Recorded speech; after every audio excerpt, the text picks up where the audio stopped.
La Russie a annoncé sa volonté de positionner une arme nucléaire anti-satellite en orbite. Notre principe directeur est clair. Pour garantir la paix, nous devons être bien préparés aux conflits spatiaux.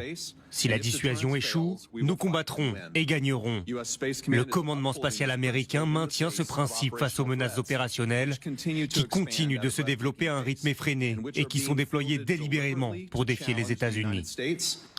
Voilà, ce cri d'alarme du responsable américain, c'est ce commandant du commandement spatial américain, Michel Goya. Expliquez-nous ce qui est en train de se passer. On voit que ça s'est déplacé tout à coup dans l'espace. L'OTAN, les Américains et un certain nombre de responsables européens disent la menace nucléaire russe est dans l'espace. Oui, entre autres. C'est-à-dire que, bon, d'abord, l'espace, c'est évidemment un espace stratégique maintenant. Où vous détruisez les satellites, vous avez plein de choses qui ne fonctionnent plus. Donc ça devient absolument vital, et notamment pour le fonctionnement des armées. Donc ça devient des objectifs stratégiques. Pour attaquer ces objectifs, pour attaquer les satellites, vous avez un certain nombre de moyens.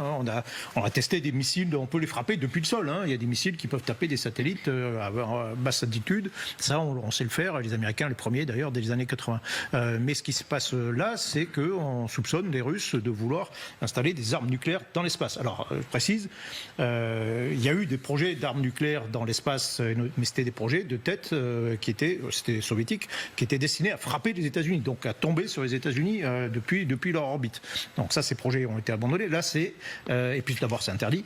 Puis là, c'est l'idée d'avoir un satellite avec une arme nucléaire qui va exploser dans l'espace. Alors je précise que dans l'espace, il n'y a pas d'air, donc il n'y a pas d'effet de souffle. C'est pas un effet de destruction comme sur Terre, mais en revanche, vous avez un effet électromagnétique. Donc vous allez balancer un peu partout des électrons très chargés électriquement qui vont griller tous les